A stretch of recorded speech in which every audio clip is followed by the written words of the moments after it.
Alright, this is Dr. Mark Barkey from the University of Alabama. I'm making a video here on the basics of Hypermesh, just kind of an introduction to it.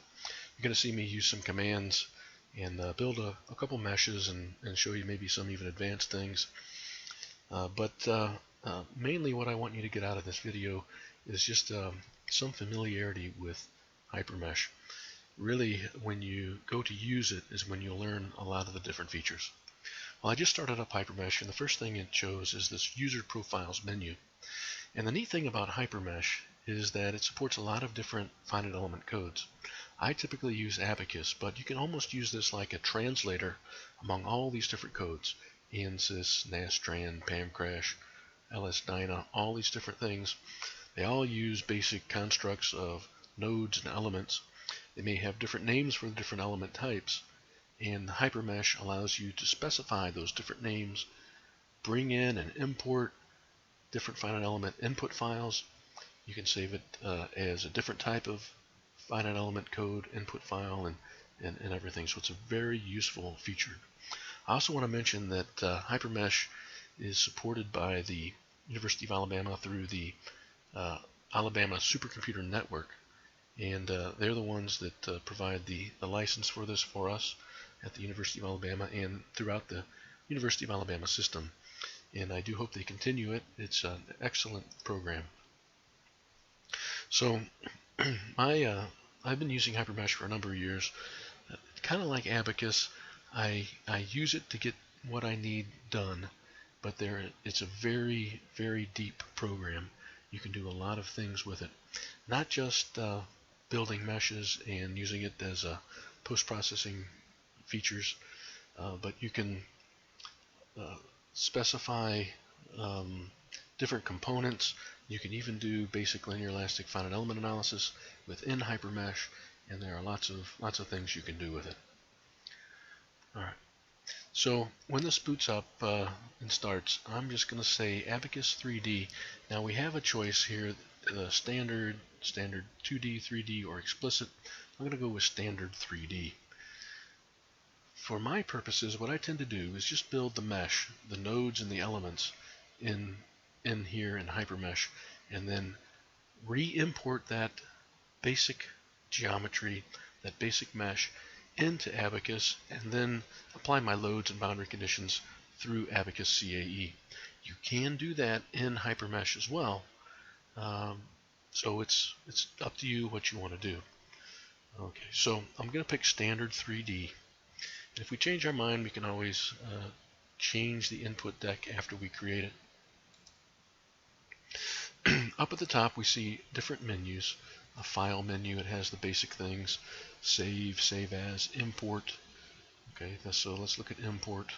We can import a model, a solver deck, a geometry and connectors.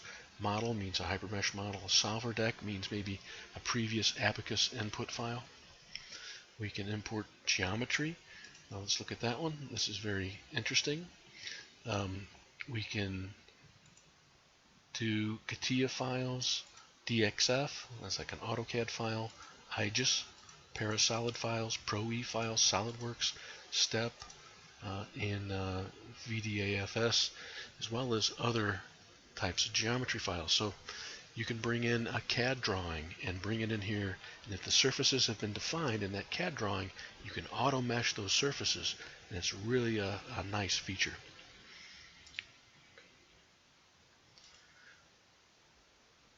And then we can load results and user profiles and export. We talked about that. You can export model, solver decks, geometry, and connectors, and things like that. And then across the top, we can edit, view, collectors. A collector is a basic feature. You can think of that like a component. If you have a component like maybe you were going to build a ladder, each rung of the ladder could be a different component.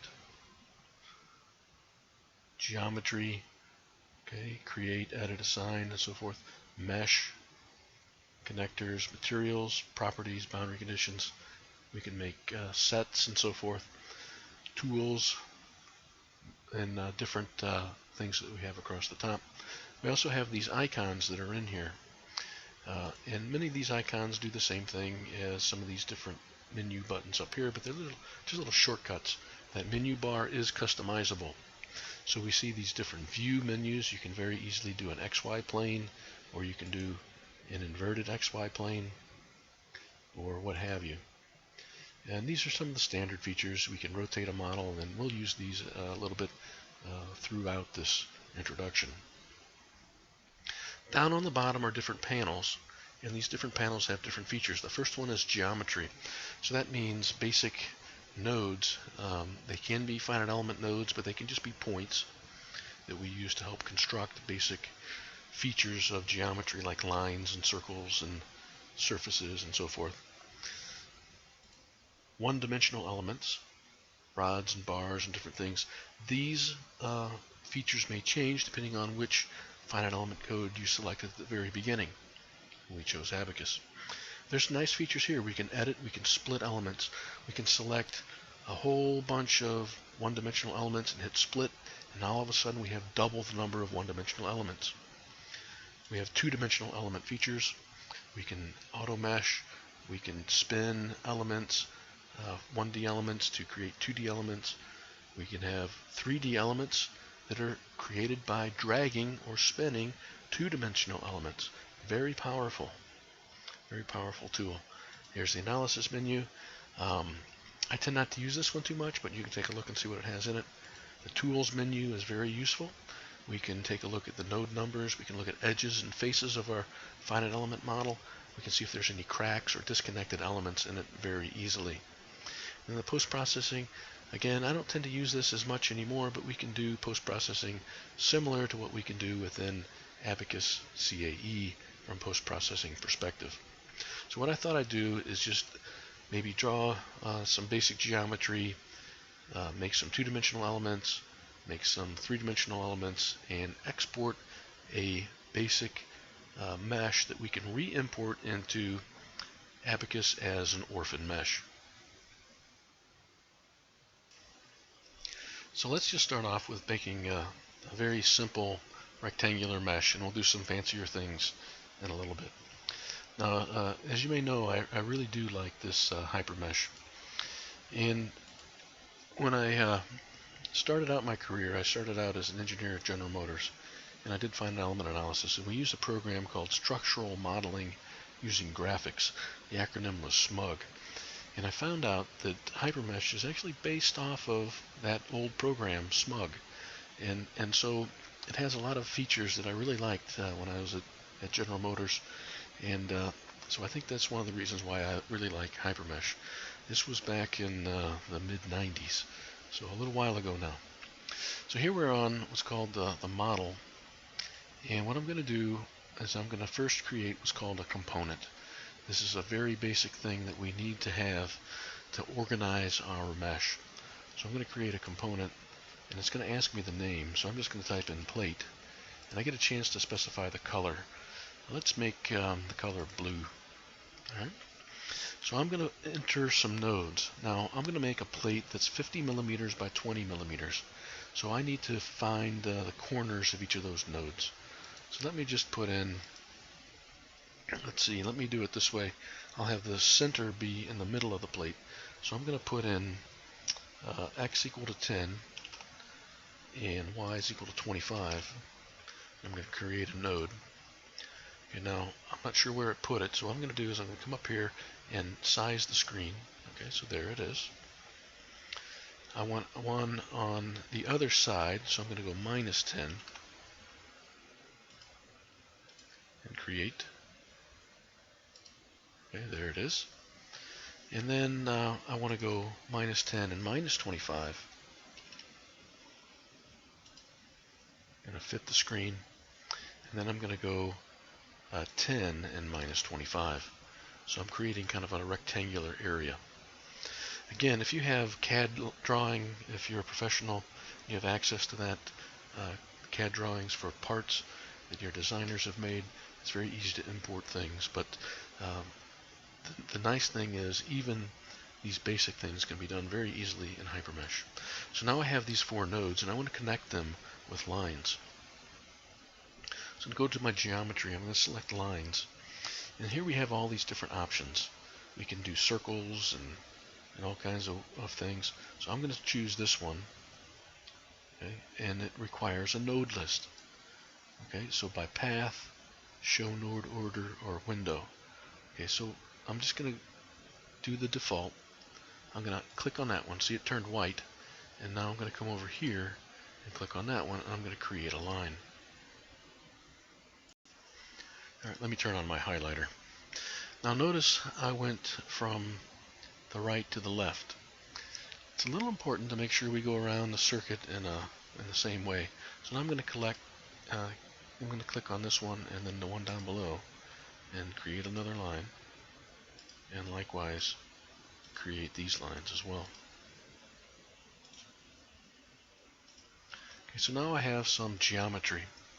If I want to hide the geometry, I come over to the left and I can click on this geometry icon and those lines disappear. Now notice the nodes are still there. That's fine. Okay. This icon is for the mesh. We haven't created a mesh yet, but we'll do that next. So I'm going to go over here and return from that menu, and I'm going to go to 2D, and I want to do a ruled mesh, and it requires a line list. So let me select this line, and on the other side let me select this line. Let's see what happens. It says mesh and keep the surface. We're going to mesh without a surface. If you, again, we're doing CAD stuff, you might want to keep surfaces, but we're just going to keep it simple and just mesh without that. Let's see what happens when we hit create. Now, it's been a little while since I've used this, so if I mess up, we'll just kind of back up and try again. Okay, so there it goes. It's created a mesh with 5 elements on one side and 2 elements on the other. If we go down here, we can recalculate edges to specify a certain element size, or kind of the neat thing is, if we want more nodes, we can just click on that number, and now I have 10 nodes on that side,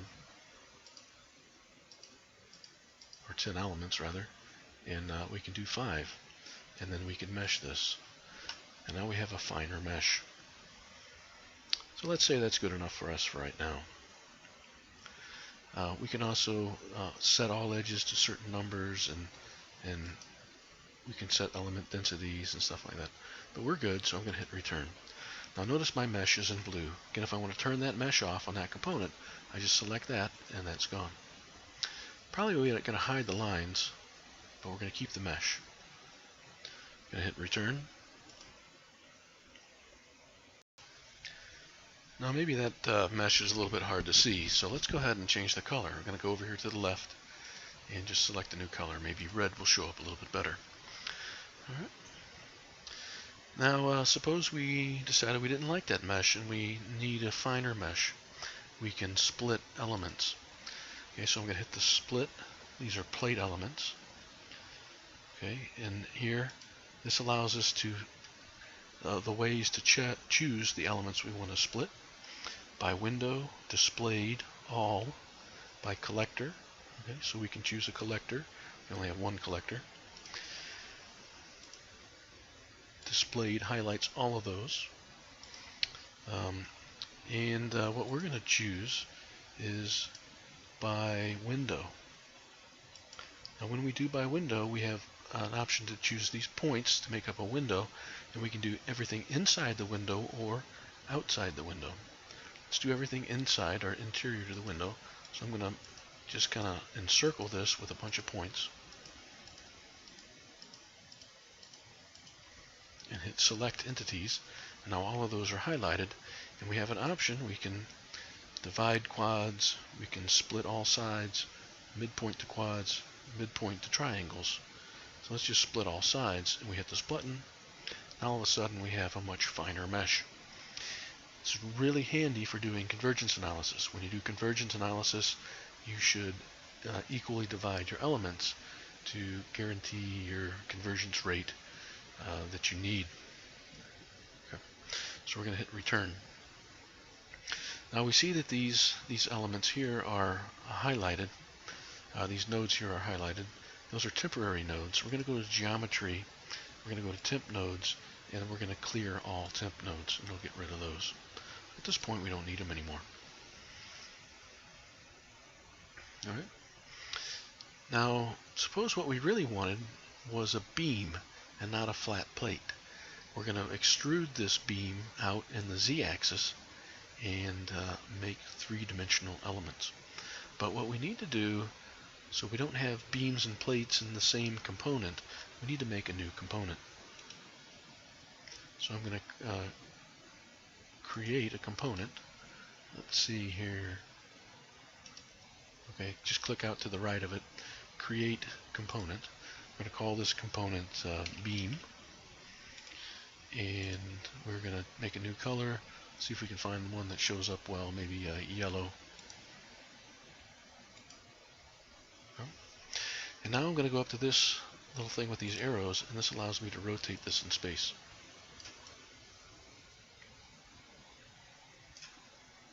If I want to zoom in, that's this button. Clicking on the left makes it larger.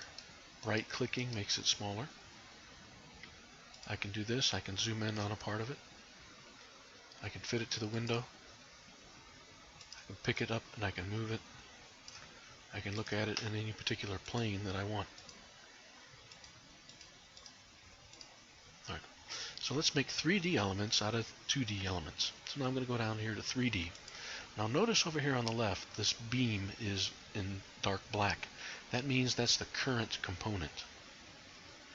Any new elements or anything that is created, lines or anything, will go into that component. That's the current component. If we want the plate to be the current component, we can change that by choosing Make Current. All right. So let's see, 3D elements, and let's do a drag. We're going to drag elements. The 2D elements that we're going to drag, we're going to select all. The distance we're going to drag, let's see, we had 20 millimeters by 50 millimeters, so let's drag it out 200 millimeters. And the number of elements down the axis that we drag it, we're going to do, how about, let's just try 50. The direction that we're going to drag it, we're going to want to drag it down the z-axis.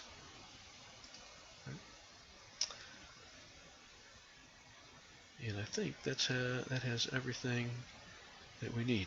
Okay. Let me kind of rotate this in space a little bit so we can see what happens when the drag happens. And we can drag to the plus z-axis, or we can drag down the minus z-axis. Let's go drag on the plus z.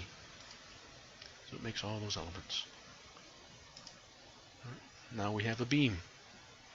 If we want to see this in with a shaded feature instead of kind of seeing into it,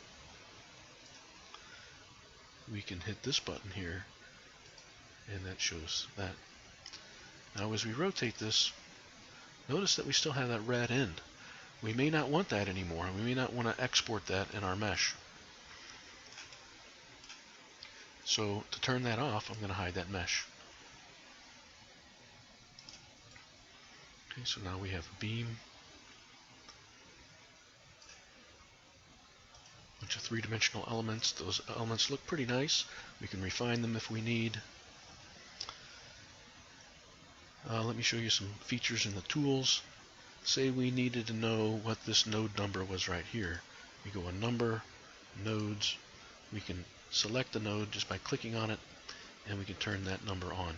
So that's node 11,784. If we wanted to select by window,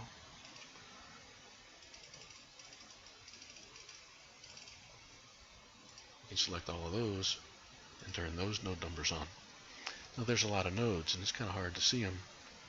So you might go back to a wire view, and you may have to play around and zoom in on this. If you want to turn those numbers off, click Numbers, and you can go all off.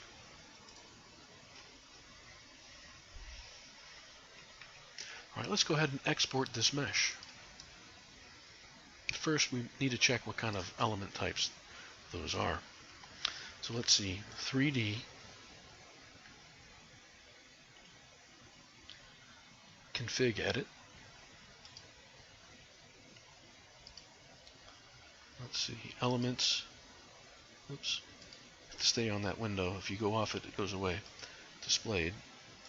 And we're going to look at the configuration. And those looks like I should have maybe, let's see, 20 noted hex elements or second order, maybe hex 8. Do we see hex 8 on there? Let's see. See quad 8, here's hex 8.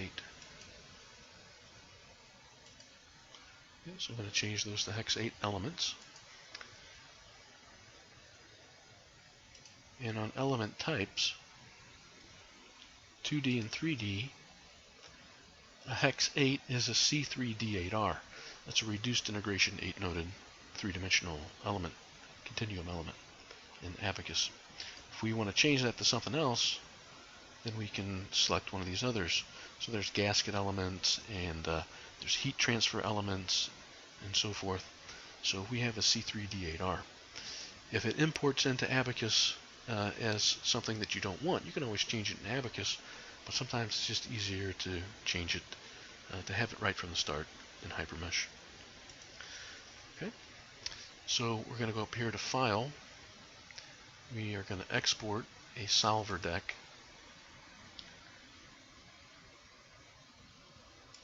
Standard 3D Abaqus. Let's say put it to my desktop as beam1.inp.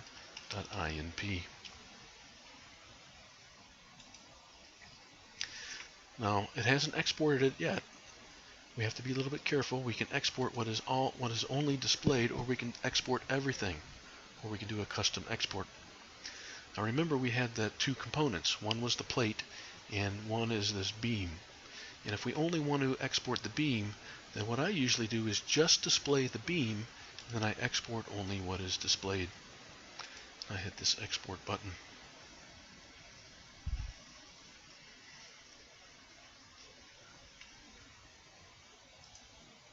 Let's take a look, see if we can find it. Here's beam1.inp. Here are my nodes. And if I go down, we should see the element definition.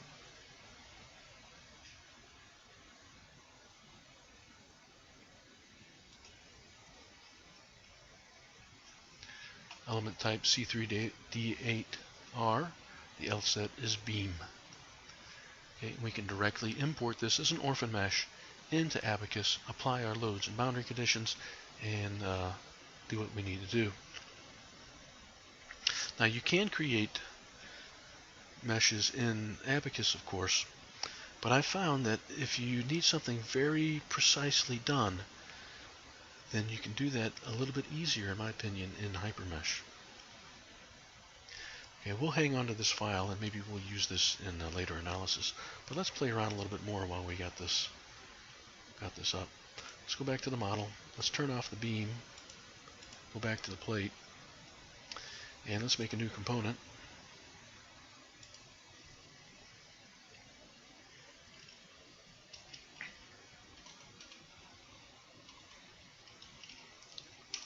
And I don't know, let's make something called round. And we'll make it maybe kind of a green color. So another thing I can do now is I can put in another point.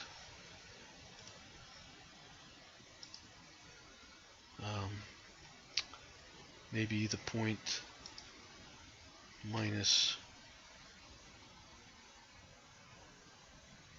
let's see, about minus 0 for x, and minus 50 for y.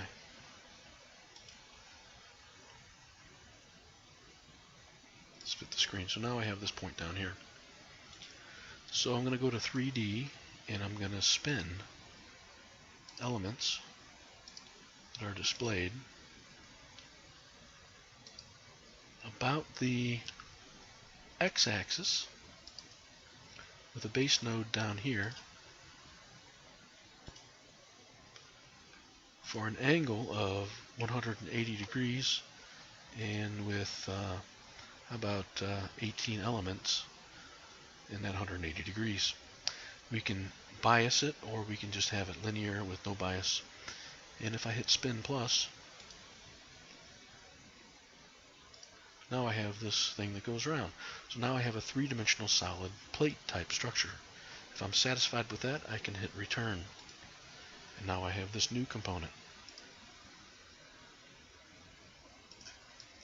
I can spin this around, I can shade it.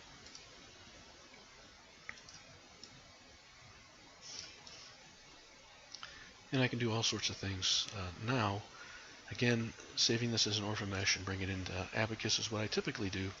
But you can also do your finite element analysis in Hypermesh. Now, there's another feature that you should be on the lookout for, and let's make a new one and let's spin it again. Let's make a new component.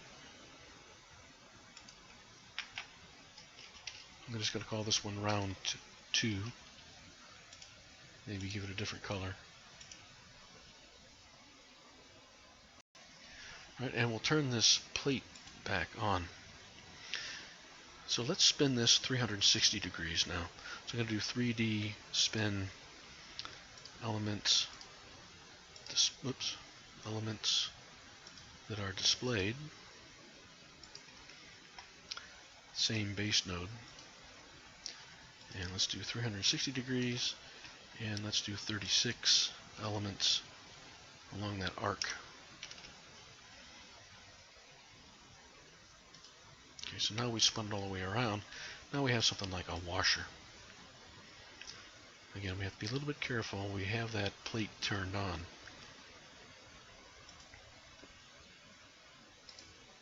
So we're going to turn that plate off.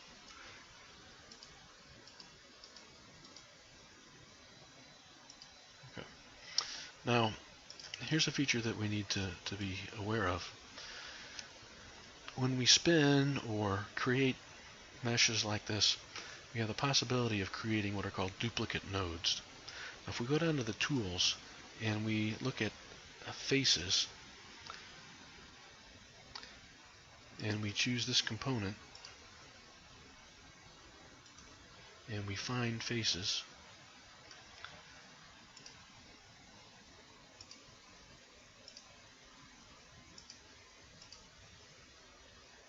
we can see that we have this extra line right here. That's a disconnected region in our finite element model. Typically you would not want that. If we were to apply loads on this, this would be a line of separation. We need to merge those nodes on this line. So what we're going to do is we're going to go here and we're going to preview the equivalents. Oop, I need to select my component again. I have it turned off.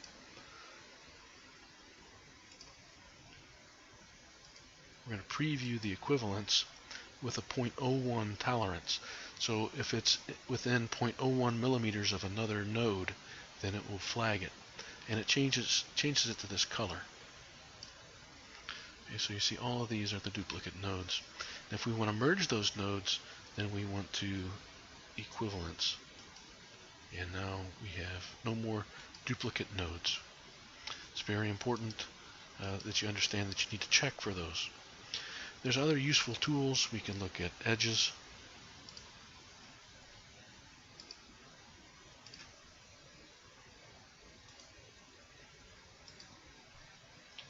It's kind of the same color almost, but here are the edges. And we can look for cracks and discontinuities based on the edges as well.